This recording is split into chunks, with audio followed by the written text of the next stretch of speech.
I am Teacher May. And now I will be discussing the lesson for today. And before we begin, first, our opening prayer. Please lead the prayer, Miss Angel. Okay, in the name of the Father, the Son, the Holy Spirit. Amen. Okay, thank you very much. So, greetings everyone! How was your morning? Nag-eat ba og breakfast? Okay, that's great. I'm glad to hear that. And now, Secretary, where's Secretary? Okay, Miss, please check the attendance. Okay, not wala absent. Okay, that's good to hear. I'm glad that you're complete today, so that makagain mo knowledge jud from me. Okay, now.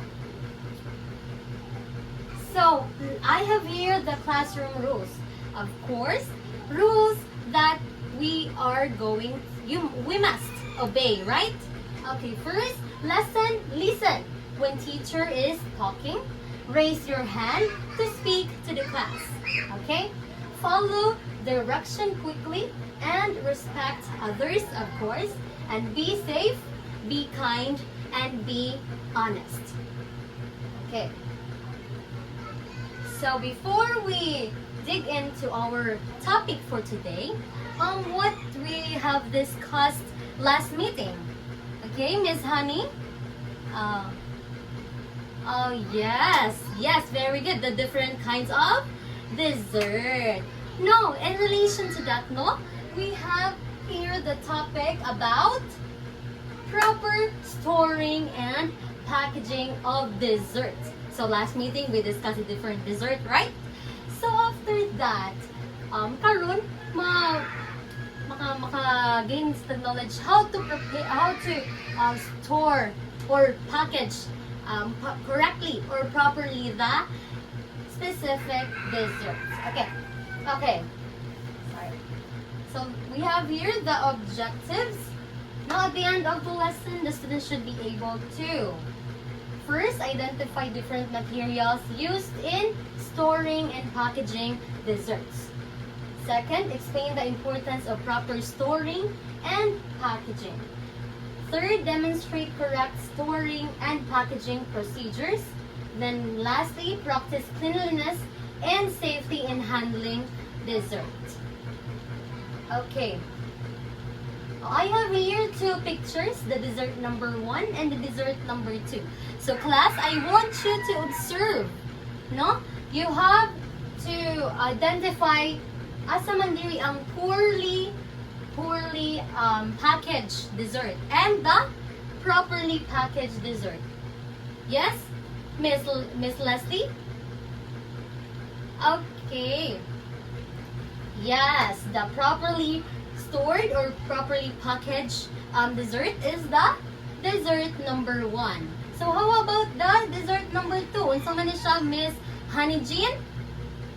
Okay, this is poorly packaged dessert. No, as you can see, no, nag-molds na siya because of unsafe and improperly packaged or storaging the dessert. Okay, in relation to this, in relation to these pictures, I have here the group activities. So I want you to group in 4 groups. So let's count here. Start from here. 1, 2, 3, and 4. So here we have here. Please stay here. Group 1, then group 2, group 3, and 4 at the back. No? Okay. Settle down. Go to your respective groups. Please. Quietly and don't drag the chairs. Okay. Okay, let's have the direction. Now I will state the direction. So as you can see here, that in the table, we have the materials of storing and packaging. So you have to identify the following materials. If it is for storing, or if it is in packaging, or if it is for safety and sanitation. So you have 5 minutes to complete that activity. Okay, Your timer starts now. Are everyone done of their activity? Because the time is up. Okay, give me the papers, no? Each group. Okay, thank you very much for answering the activities. Okay, now, pag human sa ato activity, we have our discussion, ano? So, what do you mean by storing? No? Okay, please read Miss Hanijin. Okay. Thank you very much. No, it is storing. It is the process of keeping food or desserts in a proper place and condition to maintain freshness, quality, and safety. So, what do you think important man si storing? No, to prevent what? Yes, very good, Miss Angel. Contamination, right? Okay, very good, no? Then, if improperly stored na to ang pagkaon, what will happen man? No, it can harm our health. Okay, very good. Next, what do you mean by packaging also? No, it is the process of covering or enclosing food products using appropriate materials to protect them from damage and contamination. Of course, packaging is very important in business, right? Because in business, of course, especially if you are selling foods, you are selling desserts, you have to properly package it to maintain the quality and to maintain the safety, no? Safetiness of the food, right? Okay.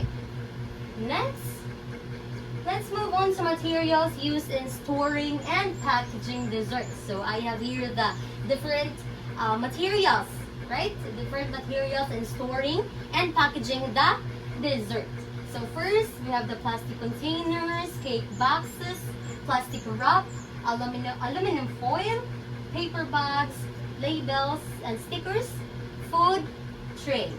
Now let's dig in with that, no? Ato na siya tagsa-tagsaon. So first, we have the plastic containers. So unsa man din is the plastic containers? Plastic containers are used to store dessert safely, no? They help keep dessert fresh and protected from dirt. They are commonly used for refrigerate dessert. So for example, here, the cakes, right? Very common kayo sa cake ang kaning plastic containers for para dili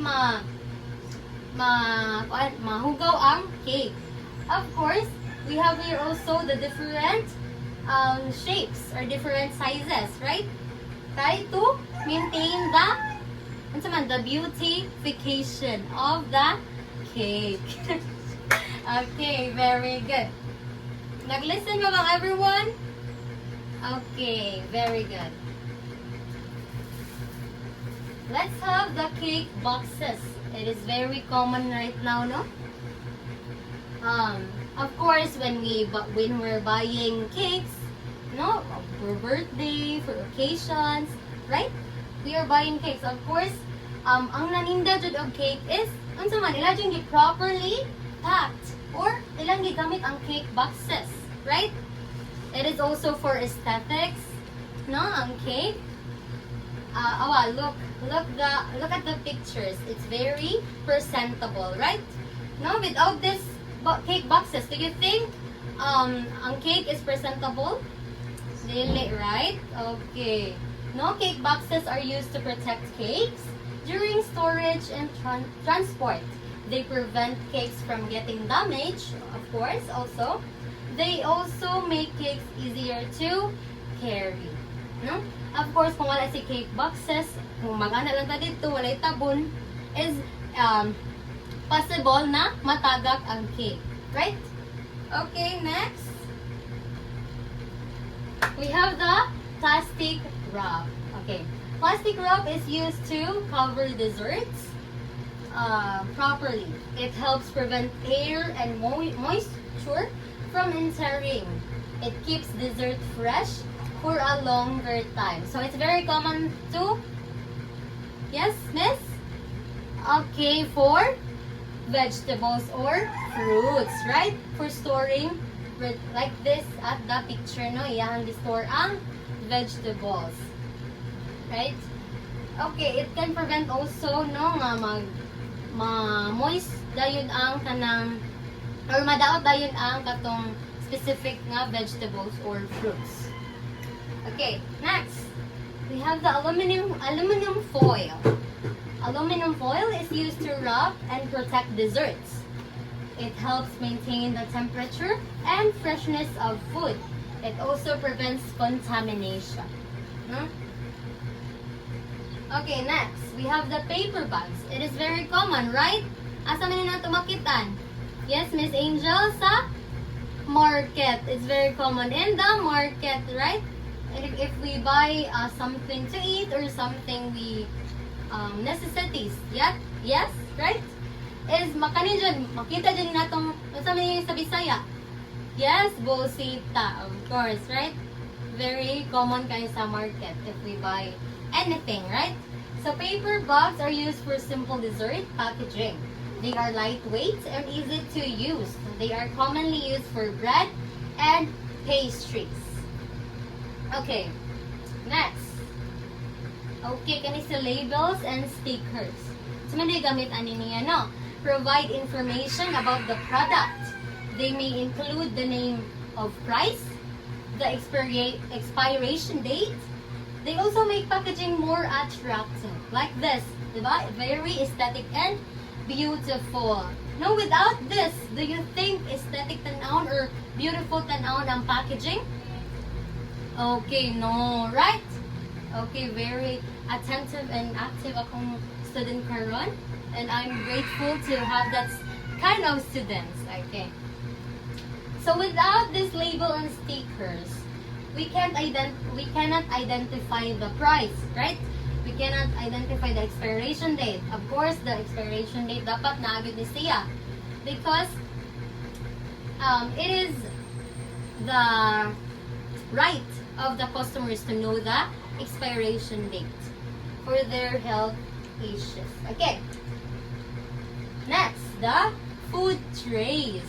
Okay. It is used to hold and organize desserts. They help keep desserts neat and presentable. They are often used for serving and displaying food. Like this one. Diba? Without trays, do you think ma-organize na sila? Dili, right? Okay, dili, good.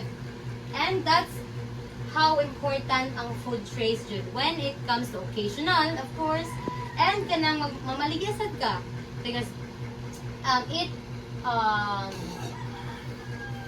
can cause the attentions of the customers nga mobuy jud sila because of proper displaying. Yes. Okay. Next, let's move on to importance of proper storing and packaging. Ngano importante man dai ang proper storing and packaging, no, sa food, especially sa desserts, no? Oh, first, it maintains freshness and quality. Of course, just like what I've said earlier, nga presentable jud tanawon ang isa ka food or dessert kung kanang naka-proper storing and packaging jud siya. Yes. Okay, prevents also contamination. Mana akong gingon jud ganina. And protects dessert from damage. Of course, it's very important sa dessert kay ang dessert baya is very fragile, no? Dapat naka-proper storing and packaging jud siya. Next, extend shelf life. Next, makes products attractive to customers. So kung ang packaging nimo sa imong dessert is very beautiful and very aesthetic, of course, ang customers mo dool jud nimo, right? Okay, next. We have the proper packaging procedures. Now let's talk about the procedures and how to properly package the food or the dessert. First, prepare clean packaging materials. At sa mga packaging materials, can you name the lately I've discussed earlier. Okay, the paper bags, of course,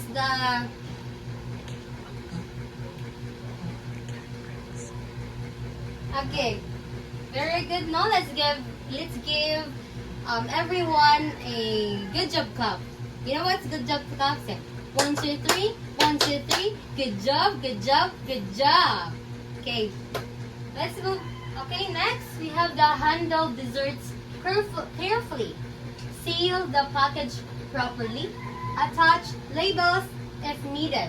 Sa man tong gamit sa labels. Ano na siya diri no ma? Mag-attach og label sa dessert. Then store in a safe place. So common kayo no mag-store ta sa refrigerator. Especially sa mga desserts. Right? Or mga sweets, treats. Okay. Now we have also the cleanliness and safety practices. Of course, no, without safetyness and cleanliness, no, sa ato ang isa ka business or isa ka food preparation is dili gud siya acceptable, right? Kung walay cleanliness and safetyness ang ato ang package, bisag naka-properly packaging o naka-stored properly pa na siya, if wala ta nag-observe of cleanliness and safetyness sa ato ang pag-packaging or storing, dili gyapon siya acceptable because ang damage na is ang health sa ato ang customers. Okay. First, wash hands before handling food. Of course, this is very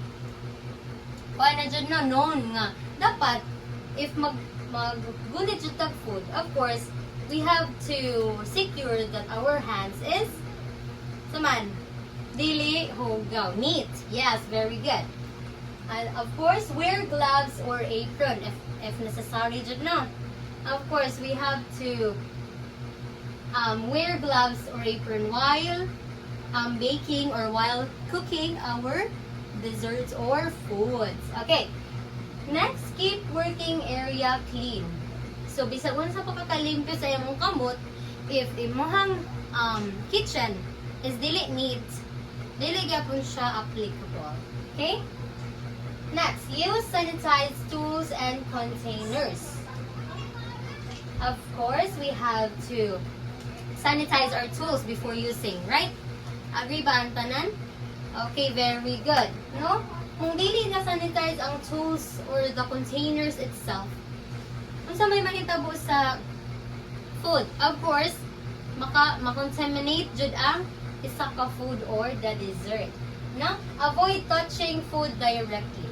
No? That's the muna ang kamit sa gloves and apron. Okay. Okay, any question? Clarification? Violent reaction? Okay, if none, let's proceed to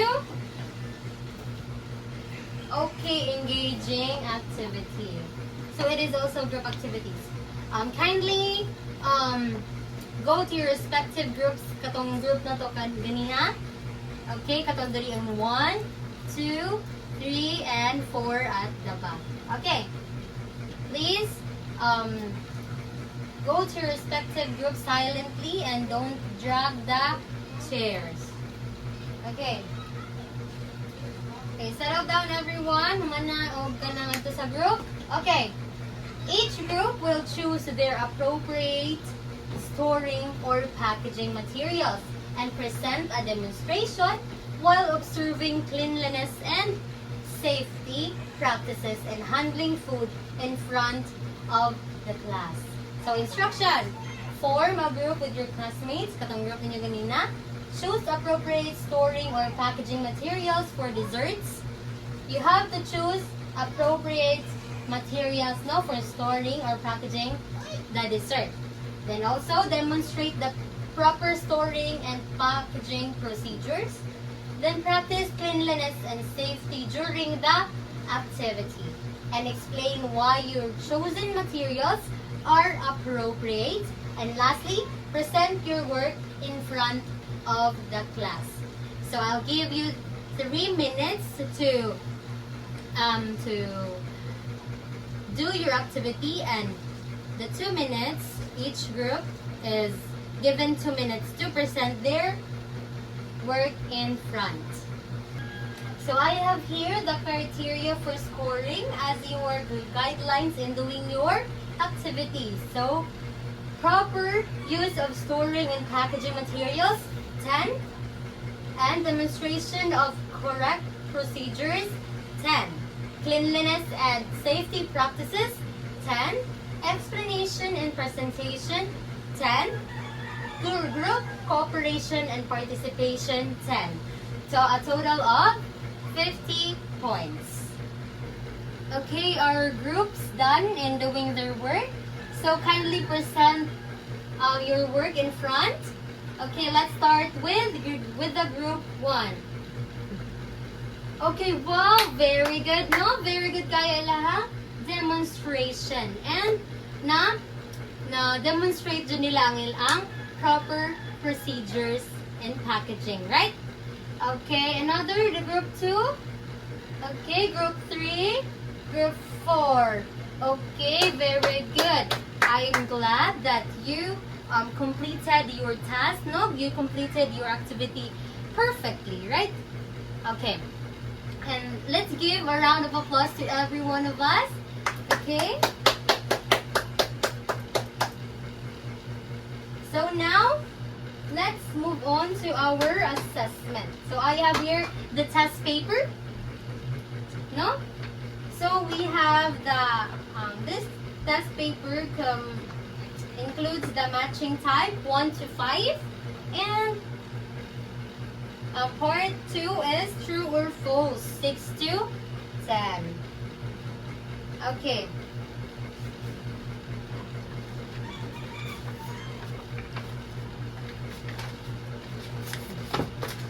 Get one and pass.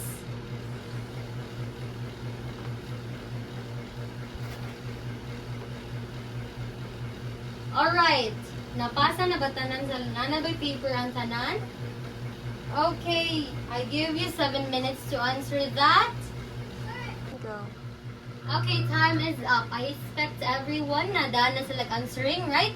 Okay, pass the papers in front. Miss Angel. Okay, thank you.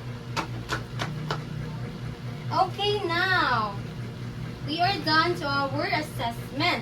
Now let's move on to our assignment. Ready mo mag-assignment? Ganahan mo mag-assignment? Dili, pero mag-assignment ta. Okay? For your assignment, observe dessert at home or in a store. List at least 3 storing or packaging materials used and explain their importance. So I'll be sending this to you in our Google Classroom. Okay. So that you can upload your answer to that platform. Okay. Go. Okay, let's move on to thank you, Nadi Ay. Okay, to wrap up everything, no? Proper storing and packaging of desserts help maintain freshness, cleanliness, and food safety because quality desserts begin with safe and proper handling. Okay, that's all for today's, no? I hope you learned something. And that's end for my discussion. Okay, see you next meeting.